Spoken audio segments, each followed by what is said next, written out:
നമസ്കാരം investors and traders, this is Siyad Illikkal. ഈ ഒരു വീക്കിലെ മാർക്കറ്റ് ഔട്ട്ലുക്കിലേക്ക് നമുക്ക് കടക്കാം. കഴിഞ്ഞ ആഴ്ച നിഫ്റ്റി ഫ്ലാറ്റ് ആയിട്ടാണ് ക്ലോസ് നടത്തിയത്. ഡിഫൻസ് സെക്ടറുകളിൽ ശക്തമായിട്ടുള്ളൊരു ഭയം കണ്ടു. കഴിഞ്ഞ ആഴ്ച മുമ്പുള്ള ആഴ്ചയും നിഫ്റ്റി ഫ്ലാറ്റ് ആയിട്ടായിരുന്നു ക്ലോസ് നടത്തിയിരിക്കുന്നത്.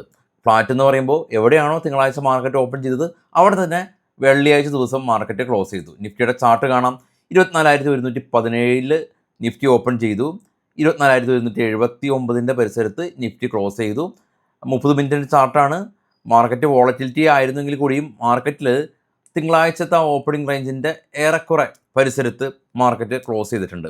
നമ്മുടെ മാർക്കറ്റ് കഴിഞ്ഞ വെള്ളിയാഴ്ച ദിവസം ക്ലോസ് ചെയ്തതിന് ശേഷം US മാർക്കറ്റുകൾ അതിശക്തമായ രീതിയിൽ മുന്നോട്ട് പോയിട്ടുണ്ട്. പ്രധാനപ്പെട്ട അപ്ഡേറ്റുകൾ നോക്കുകയാണെങ്കിൽ US AI ടെക്നോളജി സ്റ്റോക്കുകളിൽ ശക്തമായിട്ടുള്ളൊരു ഭയം കണ്ടു. S&P 500 നാസ്ഡാക്കും എല്ലാം തന്നെ ഓൾ ടൈം ഹൈയിലാണ് ട്രേഡിങ് തുടരുന്നത്. US നിന്ന് ജോബ് ഡേറ്റ വന്നിട്ടുണ്ടായിരുന്നു, വളരെ പോസിറ്റീവായിട്ടുള്ള ജോബ് ഡേറ്റ. അപ്പോൾ അത് അമേരിക്കയിലെ മാന്ദ്യ സാധ്യതകളെ കുറയ്ക്കുമെന്നുള്ള ആ ഒരു പോസിറ്റീവ് ഇമ്പാക്റ്റാണ് US ഡോ എല്ലാം തന്നെ ശക്തമായ രീതിയിൽ മുന്നോട്ട് പോകാനായിട്ട് പറ്റിയത്. എസ്പെഷ്യലി നാസ്ഡാക്കും എൻവിഡിയോ ഉൾപ്പെടെയുള്ള ടെക്നോളജി സ്റ്റോക്കുകളിൽ നല്ലൊരു ഭയം കണ്ടു. ഈ ഒരു US സ്റ്റോക്കുകൾ മുന്നേറിയപ്പോൾ നമ്മളുടെ ഗിഫ്റ്റ് നിഫ്റ്റിയും ഏകദേശം ഒരു 100 പോയിൻറ്റിന് മുകളിൽ അപ്സൈഡ് പോയിട്ടുണ്ടെന്നുള്ള ഒരു പോസിറ്റീവായിട്ടുള്ള ന്യൂസ് ഉണ്ട്. ആപ്പിളും ഉൾപ്പെടെയുള്ള കമ്പനീസിൽ ശക്തമായിട്ടുള്ളൊരു ബൈയിങ് കണ്ടിട്ടുണ്ട്. ഇനി ഇതേ സമയം തന്നെ ഇറാനും US തമ്മിലുള്ള പുതിയ വാർ അപ്ഡേറ്റുകൾ നോക്കുമ്പോൾ സ്വിസിൽ ഇറാനും അമേരിക്കയും വീണ്ടും ഏറ്റുമുട്ടലുകൾ ശക്തമായി നടന്നു എന്നുള്ള ഒരു ന്യൂസ് ഉണ്ട്. ഇതിനിടെ ഈ American foreign ministry Marco Rubio ഒരു നിർദ്ദേശം ഇറാന് അയച്ചിട്ടുണ്ട്. സീസ് ഫയറായിട്ട് ബന്ധപ്പെട്ടുള്ളൊരു നിർദ്ദേശം, യുദ്ധം നിർത്തുന്നതിന് വേണ്ടിയിട്ടുള്ളൊരു നിർദ്ദേശം. അപ്പോൾ ഈ ഒരു നിർദ്ദേശത്തിൽ മേൽ ഇറാൻ ഇതുവരെ റിപ്ലൈ ചെയ്തിട്ടില്ല. ഈ ഒരു നിർദ്ദേശത്തിൽ ആണവ ചർച്ചകൾ, ഗൾഫ് മേഖലയിലെ സംഘർഷം കുറയ്ക്കുക, അങ്ങനെയുള്ള കാര്യങ്ങളെല്ലാം തന്നെ ഈ ഒരു നിർദ്ദേശത്തിലുണ്ട്. ഈ ഇറാൻ ഔദ്യോഗികമായിട്ട് ഒരു റിപ്ലൈ കൊടുത്തിട്ടില്ല. ഇതിനിടെ UAE ഉൾപ്പെടെയുള്ള രാജ്യങ്ങളിൽ ഇറാൻ ഡ്രോൺ ആക്രമണങ്ങൾ നടത്തുന്നുണ്ട്. UAE അത് പ്രതിരോധിക്കുന്നുണ്ട്. ക്രൂഡ് വില ശക്തമായിട്ട് $100 പെർ ബാരലിൻ്റെ മുകളിൽ ഇപ്പോൾ ട്രേഡിങ് തുടരുന്നുണ്ട്. അതൊക്കെ തന്നെയാണ് നമ്മൾ മാർക്കറ്റ് ക്ലോസ് ചെയ്തതിന് ശേഷം നമ്മൾ ഗ്ലോബലി കണ്ട കാര്യങ്ങൾ. അതായത് സെയിം ടൈം US മാർക്കറ്റ് പോസിറ്റീവിൽ ക്ലോസ് ചെയ്യുകയും അതിനെ പിന്തുടർന്ന് ഗിഫ്റ്റ് നിഫ്റ്റി പോസിറ്റീവിൽ ക്ലോസ് ചെയ്യുകയും ചെയ്യുന്ന അതേ സമയത്ത് തന്നെ ഇറാൻ US സംഘർഷങ്ങൾ അത് വലിയ തോതിൽ ഉണ്ട്. അതേസമയം ലഘൂകരിക്കുന്നതിന് വേണ്ടിയിട്ടുള്ള ചർച്ചകളും ഒരേ സൈഡിൽ നടക്കുന്നുണ്ട്. ഇനി അടുത്ത ആഴ്ച പ്രധാനമായിട്ടും എന്താണ് നമ്മളെ കാത്തിരിക്കുന്ന കാര്യങ്ങളെന്ന് ചോദിച്ചാൽ പ്രധാനമായിട്ടും ഈ കുറച്ച് സ്റ്റോക്കുകളുടെ ഡിവിഡൻഡ് ഡേറ്റാസ് ഉണ്ട്. ഇപ്പോൾ സ്ക്രീനിൽ കാണുന്നുണ്ട്. SBI ഡിവിഡൻഡ് പ്രഖ്യാപിച്ചു 17 രൂപ, ടൈറ്റാൻ ഡിവിഡൻഡ് പ്രഖ്യാപിച്ചു 15 രൂപ, M6 8 രൂപ, MRF 229 രൂപ, ഒറാക്കിൾ ഫിനാൻസ് 270 രൂപ പ്രഖ്യാപിച്ചു. മെയ് 7-നാണ് റെക്കോർഡ് ഡേറ്റ് ഉള്ളത്.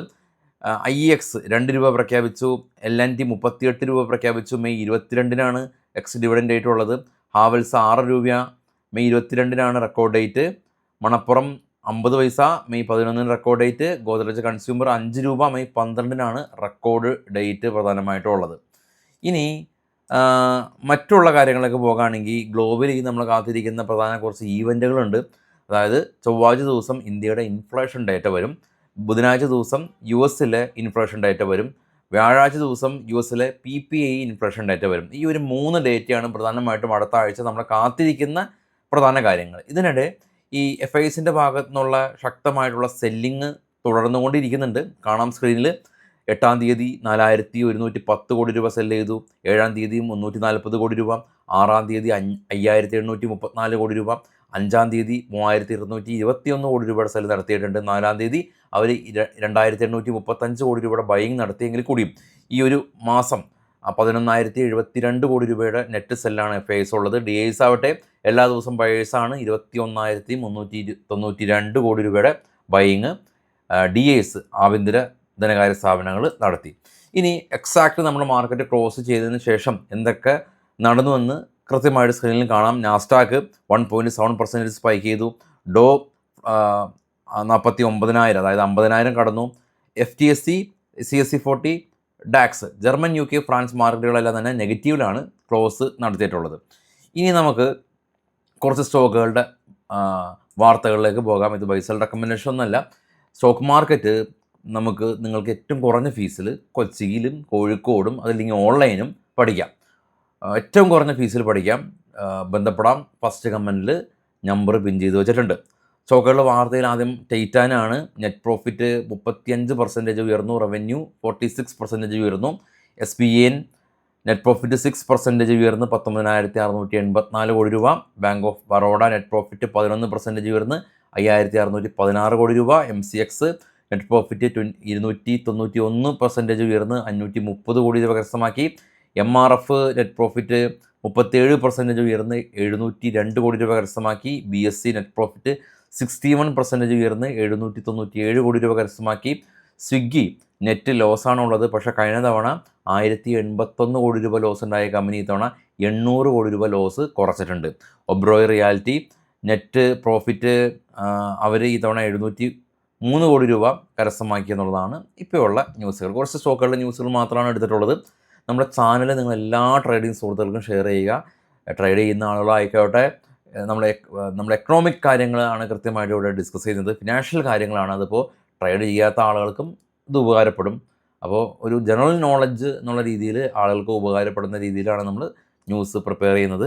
അപ്പോൾ എല്ലാ ആളുകൾക്കും ഷെയർ ചെയ്ത് കൊടുക്കാൻ മറക്കരുത്. അപ്പോൾ എല്ലാവർക്കും ശുഭദിനം നേരുന്നു. Thank you all.